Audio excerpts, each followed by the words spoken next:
Oh my god, another one. This is the second one we've had to deal with. Oh my word. That's a different one. I'm scared of jump on me. It moves. What am I gonna do? What am I gonna do? That's not a whitetail, that one. Is that bad? It might be a house spider, which have really Don't tell me that. painful stings. Oh god, that's horrific. I can't believe this is the second time we're having to deal with that. That is disgusting. You're fine. Yeah, it's not moved at all. You're good. So obviously you'll get all of the hair stuff. No, he's curled up. He doesn't want any of that action. God, you're good, don't worry. Oh my god, no. Look at it. Oh god. I think it's a house spider, but I really don't know. Either way, what I was going to say is we're leaving this Airbnb today. We're heading off to Sydney. This is Melbourne where we are. We need to take the car back. We need to get over to the airport. And we're flying out to Sydney.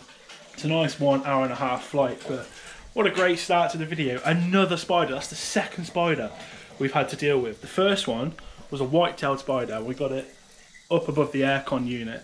This one, it doesn't look like a white-tailed spider, but my only fear with these things is if it's a funnel web, and if it's a funnel web, I don't want to go anywhere near it. Give these a wiggle, see if anything comes out. Nah. What's just happened? Car's gone. The car is gone. We've got rid of the car. We've now got to use public transport to get ourselves to Sydney, so we need to first get to a train station. Goodbye, Melbourne.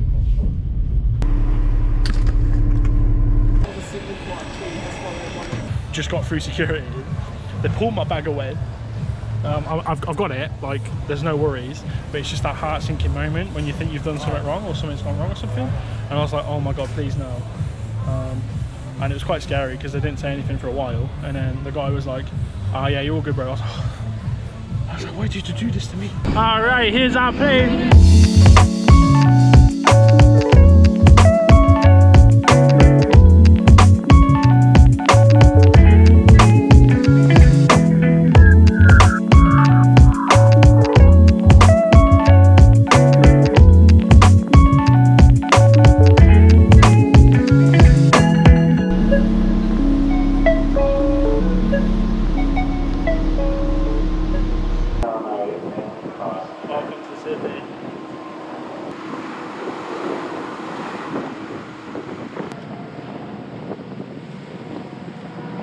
For those that didn't know, the Sydney Opera House was two separate entities. Normally you see it from the side like that, but now you can look at it face on and you can see it's two different things. Okay then, we are finally in our Airbnb. Look at this, we've got two giant beds. We've got a queen bed here and a double bed there. Katie's obviously modelling it for us. The weather outside is delightful. Not quite. It's supposed to get better, but I don't know if you guys have heard over the last few weeks or so, but there's been some serious flooding in New South Wales, which is where Sydney is, and going upwards towards Queensland. And the Airbnb host was telling us this road here was actually like a river. Like that outside, she said it was so wet a few days ago that it's practically a river, that road, so that's pretty crazy. Hopefully we're not going to get any of that. I don't think I want to experience it, to be honest, but the sun should come out in a few days' time. But how good does Sydney look? This is one of our favourite cities, mine and Katie, isn't it? Yeah. We absolutely love Sydney, so we're excited to go and have a look around. Welcome to Sydney from the locals, the cockatoos, checking me out. We're off to go get some groceries. Loads of, can you hear all these birds?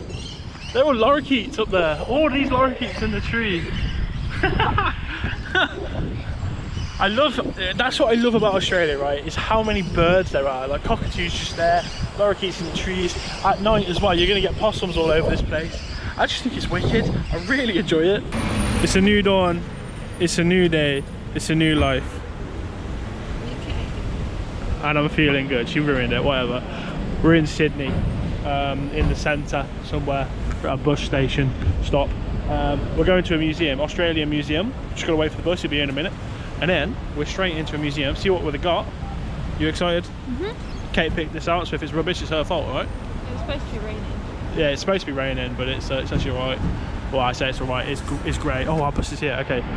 I'll see you in the museum, alright, bye. Okay, so reading this, says the first museum in the nation established in 1827.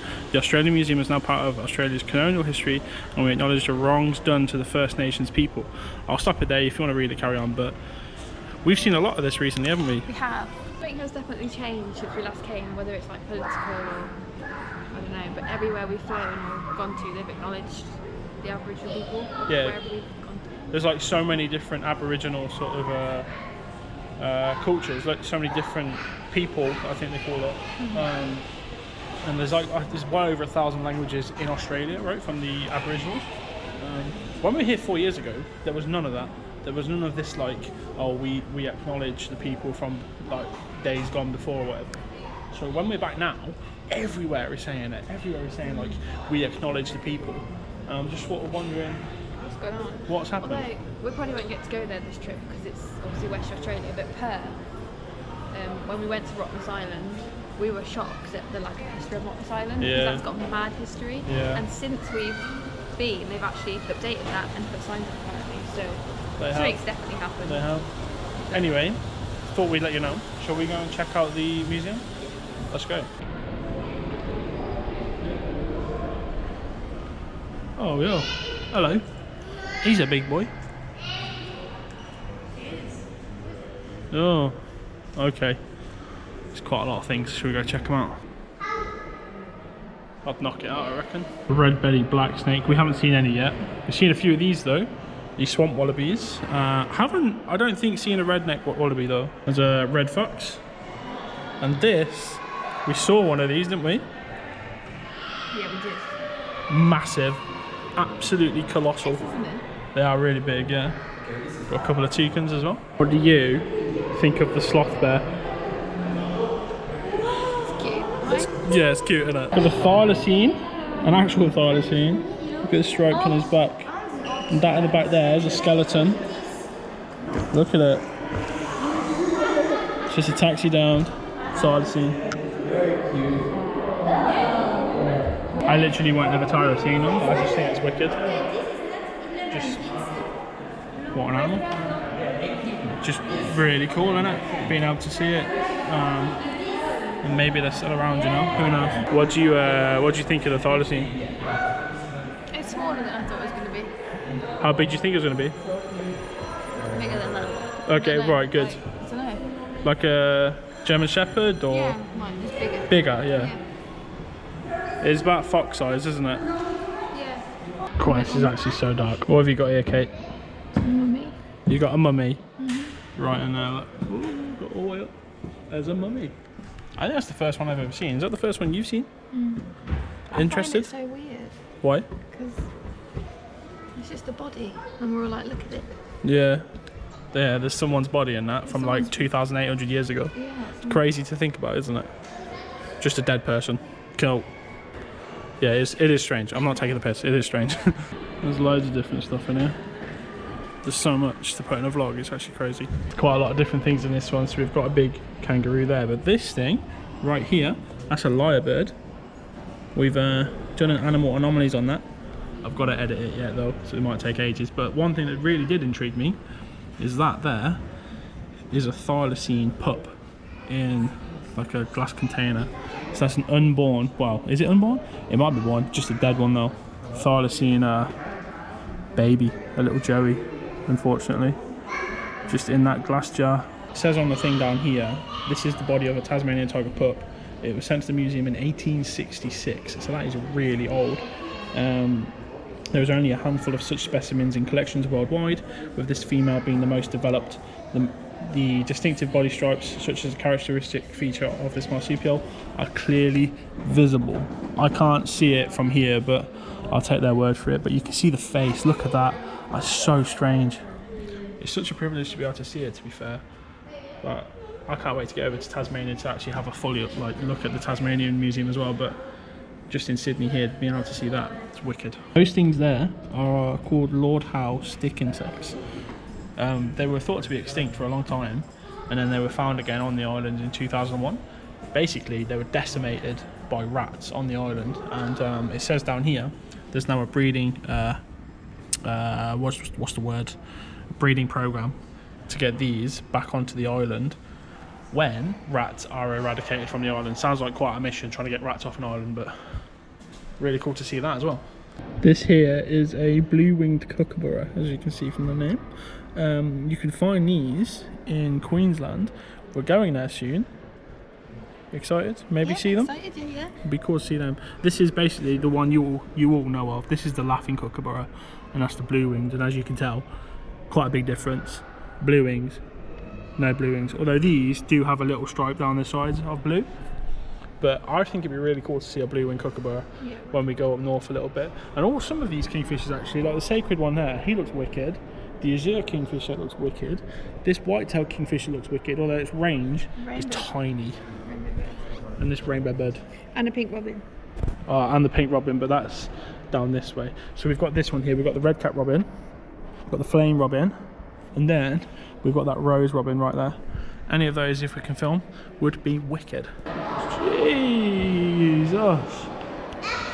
That is massive. What?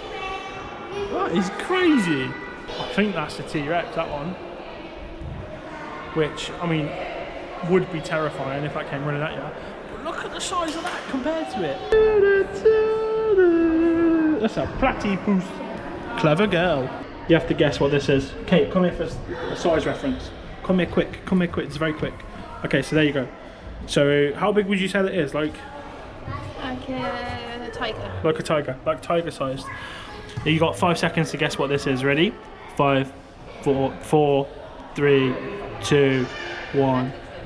What did you guess? Was it a Thylacoleo? Was it a tiger? Well, I can actually tell you, this is the powerful thylacine. It's also known as the Thylacine potens. It's another species of the thylacine. So the one we see today is the Thylacinus cynocephalus. This is Thylacinus potens. Massive in comparison and long extinct. So you can see here it weighed up to 37 kilograms. That's massive. One of the largest thylacines to have ever lived. And it was about 7 to 8 million years ago this last roamed around the planet. So nowhere to be seen today. You will never see one of those. But it's really cool though. Massive thing. So this, people still think this is around today. That isn't around. That's massive. That's the same size as that thing over there. This is a Thylacoleo. So these like climbed up trees and that. Really cool looking thing. Look at it. It's like a bear crossed with a cat crossed with a dog. Really cool, isn't it? What do you think of that? Cool. There we go. She's a woman of words. So this died out about 30,000 years ago. There is no way this is still knocking about today. So this is a fiberglass cast of a saltwater crocodile. It's 4.7 meters long. I've actually gotten a cage with one that was 5.5 meters long. Who's the gangster? Me. That's Captain James Cook. He's me up there.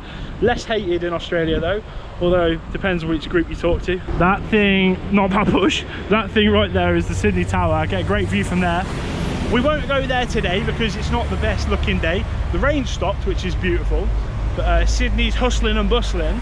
So we're going to go over to a place called Darling Harbour. By the way, that museum was fantastic. Free admission right now. And honestly, it was wicked. Yeah. Lovely seeing the thylacine stuff.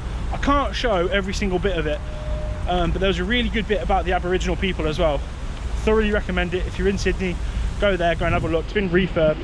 Yeah, it's wicked. Anyway though, on to Darling Harbour. Here it is. It's a really nice part of Sydney.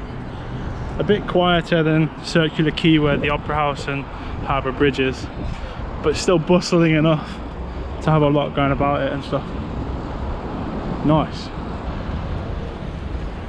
So last time me and Katie were here, all the way over the other side, there's like verandas where that Ferris wheel is, and we had a meal sat on the balcony looking over the skyline of Sydney. We might do that again, but the weather's not great today. We don't want to do it today, it'd be too windy. We're due good weather in a few days, so we might do it then. But it's nice to be back walking the area.